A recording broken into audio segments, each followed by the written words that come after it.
This episode of Spartan Up is brought to you by Four Sigmatic. Join the mushroom coffee revolution at foursigmatic.com/Spartan.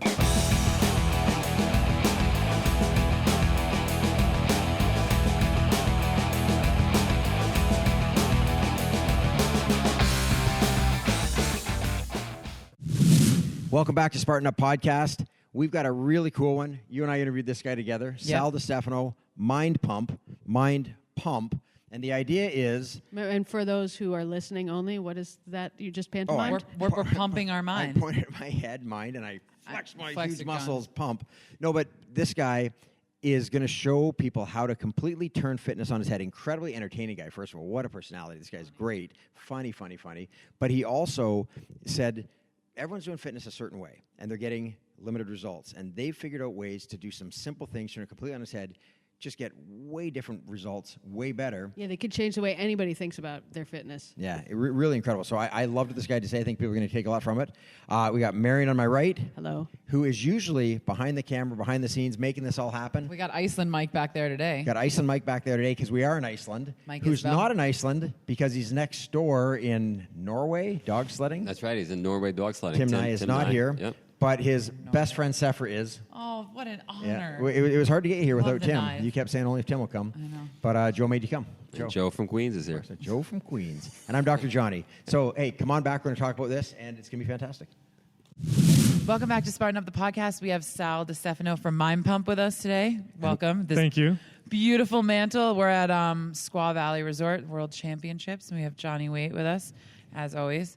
So tell us how you got started on all this. So I'm one of the hosts of Mind Pump. So we're a fitness podcast, mindfulness podcast, wellness, and we throw in some comedy. So we've been deemed the Howard Stern of fitness. Nice. So we do get people's attention, but then we do try to deliver good fitness and wellness information. But personally, I've been in the industry professionally for over 20 years.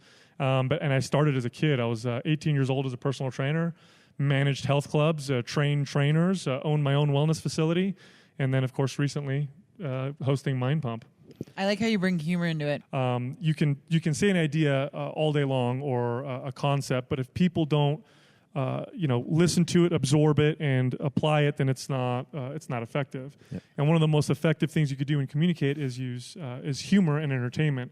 And we identified that early on with our show, and so we try to inject that. And the cool thing is we've got people who listen to our show who are not into fitness, who listen to it for that part of it, and then they end up, changing their behaviors because of it. So it's pretty awesome. And is that the driving force for you to change behaviors to help people become better? What is it that inspired you to start in that direction in the first place? The thing about me and my co-hosts, Adam Schaefer and Justin Andrews, is we've all been in the fitness industry for so long that we've seen a lot of the lies and the myths that have been put out by the fitness industry, usually to sell products or sell magazines. We've also seen how the motivation behind fitness is driven behind the cosmetic. Mm-hmm. Hating your body, hating the way you look, you're not good enough. And we've seen how unsuccessful that was. I mean, it's very motivating at first to be motivated by hating yourself, but eventually you stop. Mm-hmm. And the success rate was very, very low. We would train clients and maybe 20% of them would succeed. And if we were being honest with ourselves, we were doing a terrible job as trainers. And so we wanted to create a podcast to change the message a little bit, clear the myths, tell people the truth about nutrition, what really works with fitness, but also, learning to eat right and exercise, not because you hate your body, but because you love your body. And it completely changes the motivation. That's a nice paradigm shift on it. Yeah. And what was the turning point where you got that? Like the day that you, not necessarily the day, but when you were like, I get what we're doing wrong and I see how to do it right. And how did you find your partners to collaborate and change it? Well, for me, it's a very personal story. So I got into lifting weights at the age of 14 years old. So I was a young kid, very skinny, very self-conscious, insecure. How did that happen? Who was the first person to show you the weights? Nobody. Actually, luckily I had a weight. My dad had a weight set in the backyard. Didn't really use it. Again, I was self-conscious, insecure. So, I'm a very inquisitive person, bought magazines, bought books, learned about exercise, but it was always driven by these insecurities. Yep. And because it was driven by those, my decisions were not always the healthiest. The way I fed myself, the supplements I took, the way I trained my body. And that all culminated into a real health disaster right around the age of 30. My body kind of rebelled on me. And luckily, I had a wellness facility at the time. I was the fitness side of it, so I was still the meathead trainer kind of guy. But, I was always very open-minded to the other aspects of fitness, so I had wellness experts. I had a physical therapist that did gut testing and hormone testing, and I had a massage therapist. Wow, and gut testing. Yeah. What kind of gut testing were they doing? Like pinner tests where you're testing for food intolerances and, using elimination diets and all that stuff.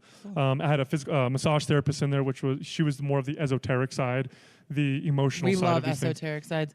That seems like a really holistic environment. It was extreme. Like what's what you're building. It was extremely holistic, but because I had this health scare, I finally listened to these people and changed my approach to the way I did things, made health a priority, really started to dive deep into the root of my insecurities and what drove me to exercise. And the irony is I stopped training for the cosmetic. I started training and eating for the health and because I cared about myself. The irony is I looked better and performed better as a result. Sure. It was the side effect of it. And this is kind of the message that we try to deliver on Mind Pump. So that was a huge turning point in terms of your own health and your own balance. And then you found a way to turn that. And it's funny when you say about starting as a kid. You make yourself sound like an old man. Now I'm an old man. You'll get there. But in terms of a lot of people who've been in the industry for a long time, they can't change. They've done it a certain way for a long time, and that's just the way they're going to keep doing it. So what do you think it was about you? That I know that you went through that personal crisis, but then to come out the other end of it and say, I'm going to embrace podcasting. I'm going to embrace this new media. I'm going to actually get out there and share it with people. What drove you to that? So I've always had a big mouth. So I think I was kind of born to talk a lot. I got in trouble all the time for talking. I think my mom told me when I was 5. Me too. Oh, really? Yeah, I still actually do get in trouble for that. I think when I was a kid, my mom would always tell me, your mouth is either going to make you a lot of money or get you into jail. My mom always says, "Do you know that you're screaming?" Yeah. So I'm not making a lot of money yet, but I haven't gone to jail yet. So I think I'm doing okay. We'll call it a win. But I had a client that came to me, and we became good friends. And his body changed. He felt fantastic, and he thought he saw some talent in me to present some ideas with fitness. So we put together the first MAPS program. These are the programs that we sell on Mind Pump. That's how we monetize the podcast. And we made these videos where I talk about them.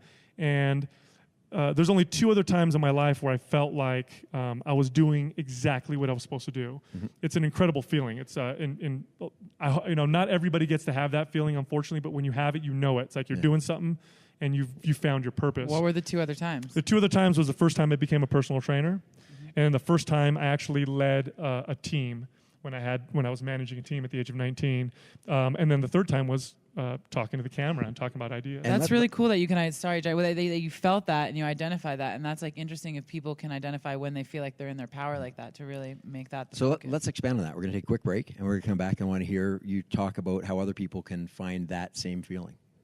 Awesome. Sefra, are you there? Yep, I'm here. Connection's bad. I'm out in the remote mountains of Puerto Rico. I've been now building seed banks down here with some local seed brigades. Do you get to try those 4 sigmatic mushrooms? Well, I have. You are the exact expert I need. I got multiple boxes of mushroom-based teas and coffees, some elixirs. Well, here's what I can tell you. I'm super excited that they're coming on as a sponsor for us because I've been telling you guys about the regenerative properties of mycelium and how it restores our ecosystem and it transfers nutrients between the trees, and it really allows for this fungal network that absolutely remediates and restores everything. So the lion's mane one that you got is what they call a nootropic, and that improves your cognitive function, Colonel Nye. Well, I need that. But it also helps with your inflammation too, and it's an antibiotic. It's awesome. I add it to everything. Smoothies, my coffee, whenever I'm traveling, I always bring a packet with me and just put it in anything I'm using, and it super helps. Well, what about the is it Caco? Am I saying that correctly? The hot Caco mix? Are you familiar with that one? Cacao is where chocolate comes from. It's where it's derived from, but actually without the artificial sweeteners, it's an amazing superfood. And also has pretty great healing, delicious qualities. And they usually mix it with the chaga. Those mushrooms are the ones that grow in the the dying virtue is that's an adaptogen, so that brings you back to balance and it benefits your nervous system. Well, I've been doing it just like it says. I open up the box; it's easy to follow, and it just says open box, 8 ounces or 6 ounces of water, whatever. Each one tells you differently. Hot water, and then mix it all up. Yeah, the other Spartans listeners are so excited that we're going to be able to share this with them. Everyone needs mycelium in their life. You guys will be stronger. You'll be less inflamed. Your brain, cognitive function, everything. You Spartans want to increase your endurance and your performance and start incorporating some of these medicinal mushrooms into your daily routine. Visit www.foursigmatic.com/Spartan. FOURSIGMATIC.com/Spartan. Welcome back. We just did some great mind pumping during the break. So as you said, like you found these things and you felt like you were in your power, right? And so often it gets to be like a luxury in life to be able to actually embrace and run with those things that you really feel like you're in your strength with. So it's really great that you've been able to make this your industry. And I'm just curious, like, what does MAPS actually stand for? So MAPS stands for Muscular Adaptation Programming System. So cool. In fitness, one of the main goals of people is to try to build muscle or speed up their metabolism and make it easier for them to be lean, healthy, mobile. And most fitness programs or muscle building programs are designed around a false kind of paradigm. And that is that the only way that muscles react and adapt and build is to damage. Now, that is a very powerful signal, and it is one of the main signals, but there's many, many other signals that tell the muscles to change and adapt. And so the reason why it's named Muscular Adaptation Programming System is because we've identified these other signals and created a program around that and made it much more effective. And it's very different than your typical body part split. Monday I hit chest, Tuesday I hit, shoulders and that kind of thing. So that seems better because I think, and so you talk about the fact that you really weave in a lot of like the mental and the meditation. Is that what you said? I think that's such an important part. Again, that like holism, that holistic aspect. Yes. What our body systems are. We talk a lot about that on the podcast as trainers because we've all been trainers for at least 15 years. I've been one for 20. Really, if you're going to be successful as a personal trainer, it's not so much what you're going to do, eat right, exercise, all that stuff. It's the psychology behind it and what drives you to do those things. How you sustain it. Right. And I think a lot of us believe that we need to be motivated all the time. But motivation is a temporary state of being. You can't always be super, super motivated. That's a good takeaway right there. There you go. Absolutely. Think about it. It's great when you are motivated, but what about when you're not? Sure. And so it's enjoying the process. It's loving the process. It's feeling what's really happening with your body. It's connecting the dots so that you can make these healthy choices. I'll give you a fantastic example, okay? Somebody may absolutely hate eating vegetables. Like, I don't like broccoli. I don't like the taste of it. Grow your own and then you'll enjoy it. Well, there's that because growing it, now you're connecting to the fact that you've grown the broccoli. So that's an excellent. Started on that. That's an excellent example. The other one may be go for seed saving. Connecting the dots between how it makes you feel. Like every time I eat broccoli, I tend to feel this way. My digestion is better. Slowing down, actually. Acknowledging the flavors of the broccoli. And over time, because of those connections, you'll find you actually start to enjoy these things. The same thing is true for foods that may not be so good for you, connecting how it makes you feel with your mood, your digestion, or the fact that maybe you're eating because you're anxious or stressed out. And once you make those connections, the decisions to lead a healthy life become easy, and it doesn't require motivation. Well, food is the first order of medicine, right? And I think it's so important. Oftentimes people look externally for all these things that they can do afterwards, but if you're out there eating plants grown in good soil or foraged from the wilderness, if you're a lot of the way there to really changing the chemical complexes in your mind. This is a statement that everyone already knows, but when I don't eat healthy, good foods, I just can't imagine how people can function in that state of mind. But I think most people have never learned to make those connections. Most people have been programmed by commercials and programmed by, Michael Jordan eats McDonald's, so if I eat McDonald's, I'll be like Michael Jordan, where you're actually having them take responsibility for generating their own new pathways.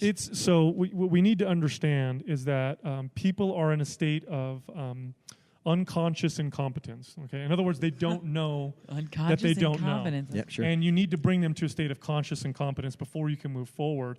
And what I mean by that is just bring awareness to things. So I'll give you a great example. Most people in modern societies have no idea what it feels like to be hungry. Mm-hmm. And I know I'm saying that right now, and people are listening to me and going, what are you talking about? I'm hungry all the time. That's incorrect. The human body evolved going for long periods without food, and most of us haven't gone longer than 12 hours without food. Yep. What we think hunger is an emotional connection to food. It's when you go to the movies, all of a sudden you crave popcorn. Yep. Otherwise, I never eat popcorn, but when I go to the movies, I want popcorn. Or when I'm stressed out, or when I'm bored. Those aren't true, that's not true hunger. So that's just one signal that we've learned to ignore since we were children. Now think of all the other ones.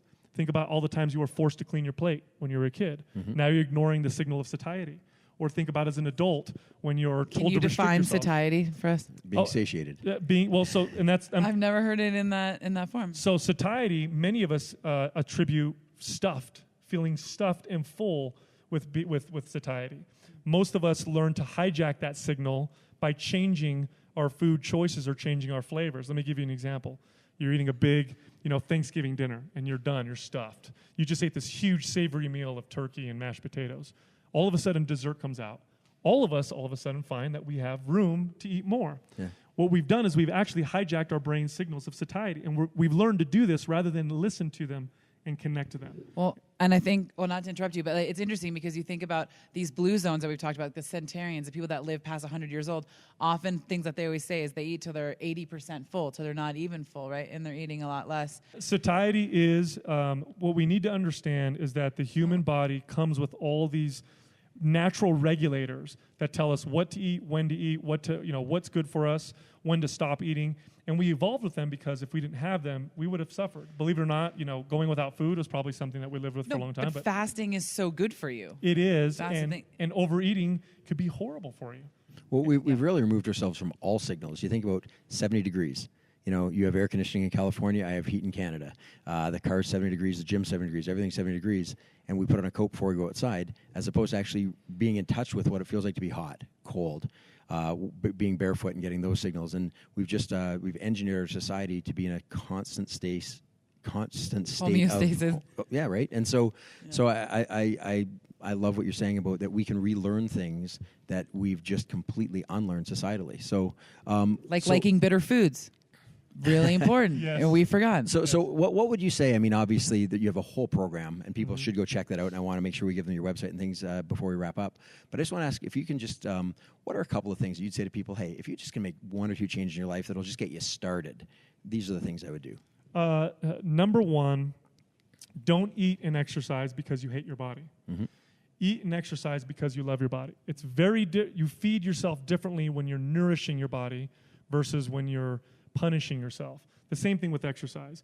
If I go to the gym because I hate my body, my workouts are going to be punishments. Mm-hmm. I'm going to over-apply intensity. I'm going to train the wrong way. If I go in there tired, I'm going to still hammer myself versus maybe take a yoga class or do some meditation.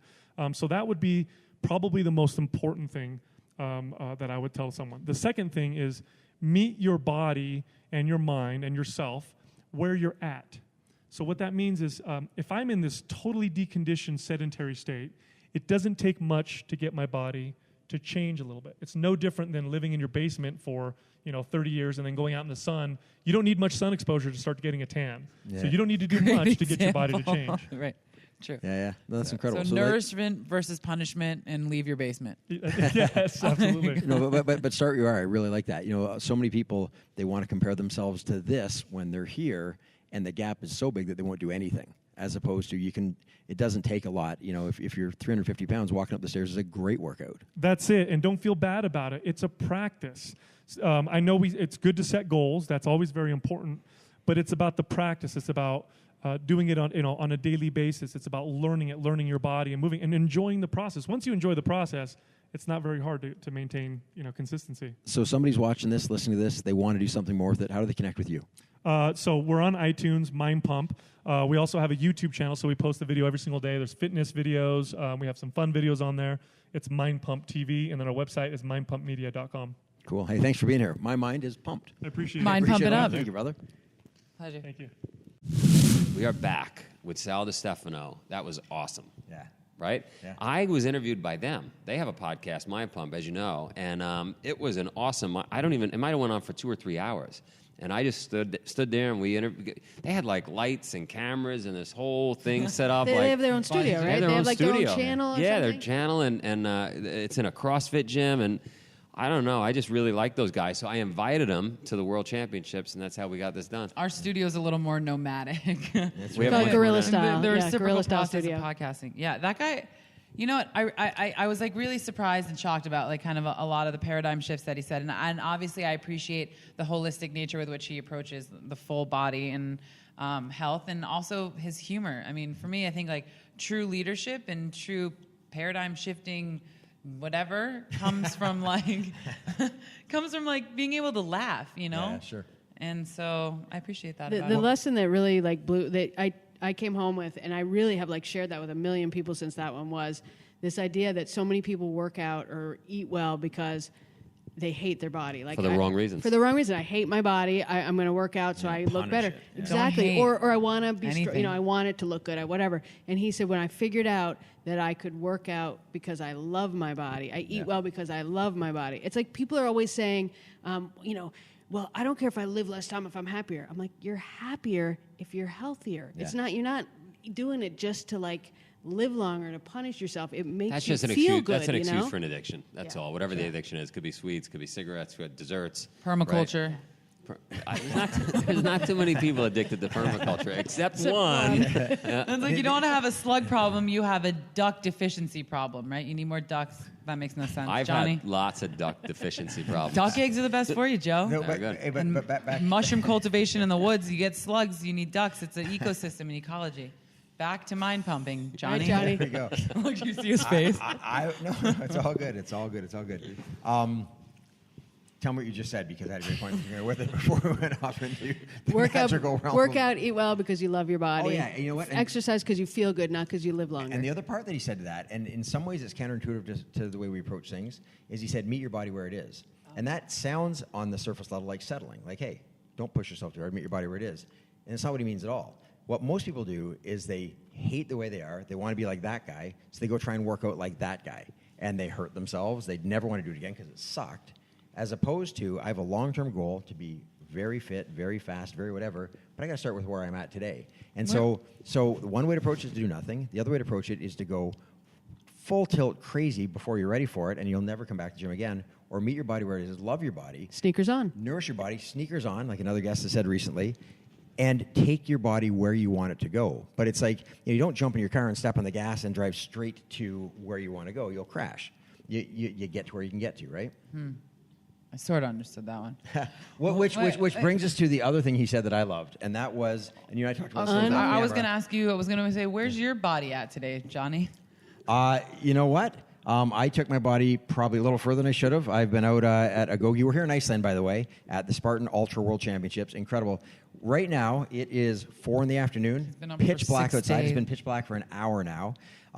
It's the dead of winter in Iceland. We've got 1,000 athletes out there, each trying to run 100 miles in 24 hours while doing obstacles. Now, just to be clear, obviously it's right now while we're shooting this, Yeah. but people are going to actually be seeing this in No. January. Tune in this minute, no matter when you're watching this. 24/7, 365. Sorry, Marion as a producer sometimes has to remind me of time. Reality. What I'm saying is we're recording in Iceland, and when we were in Iceland today, it was incredible. It is a savage winter storm out there. Savage winter storm is a good way to Freezing describe it. rain that's going to turn to snow overnight. But the These rain guys is are- not going down; it's going sideways. sideways. And That's it changes Iceland rain. directions, and there's 50-mile-an-hour winds, and it's Yeah. Thor! Yeah, So it's in the middle of all locusts this, flying Yeah, at I us. know. It's like Vikings. Biblical tides. I and went out rains. with the craziest of the crazy. We had 40 Is people this show a good up. time to talk about unconscious It is incompetence? unconscious incompetence Or because only conscious because you competence. asked why I'm tired and punchy. As Marion says, the best interviews are when I'm punchy. This 'cause is I the don't- best. I don't worry about making sense. Grade A. Anyway, unconscious Unconscious incompetence. He said, move from unconscious incompetence to conscious competence. And the idea is you don't know what you don't know. So instead of just going through life Fine. not even knowing what you're not good at, and that's what we do. We go through life, so it's like the guy goes into the gym and just does a bunch of curls, right? And he has no idea that he's really bad at it. And the idea is actually learn how to do something properly and become consciously competent. Sure. And that's pretty amazing when you can become consciously competent. I like that. I love that. I I'm don't still know trying what to I figure don't out what know. I'm I consciously didn't confident even in. know that I didn't understand that the first time I heard it. You know what I mean? Because it was like I don't know what I don't know. I didn't get it at the beginning. You don't know what you don't know. You didn't have that neural connection. I did not. You got to take a cold shower. But that's something I feel really lucky about brain. with this podcast is we get to talk to these interesting people. We get to hear these great Think ideas. about how much smarter we are today after 200 We are plus so episodes. freaking smart. I know. It's In the crazy. early days, it was like I felt like an idiot, but now it's Well, like you used I to go- serve us those bowls of rocks to eat and stuff. Remember that barbed wire for dessert? No, but in Granite's truth, delicious. because we've created this world where we are immersed in this and have to engage with these people and have to discuss it and have to, and it's Such funny. a chore. You and I have, in a lot of ways, very different knowledge bases. There are things you know that I don't know, things I know that you don't know. Sure. But I learn from you, and we learn from our guests, and Joel. Our minds are all Joel pointing learns from all of together. us. I want I'm to do going to buy a pack of ducks.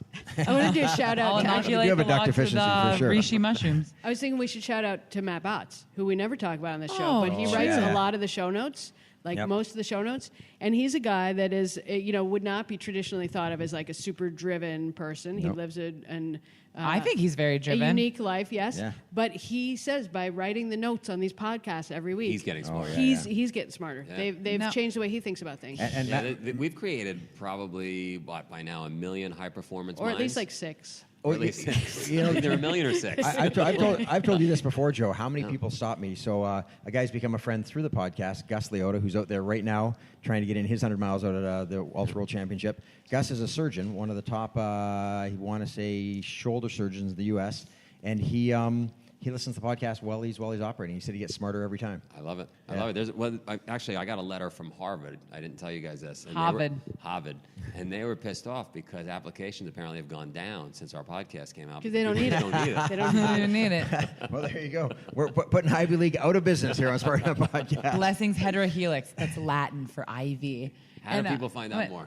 You know what? Yeah. So to find out more about Joe Di Stefano, to find out more about Spartan Up Podcast, find out more about a whole bunch of really cool guests, go to www.spartan.com/podcast.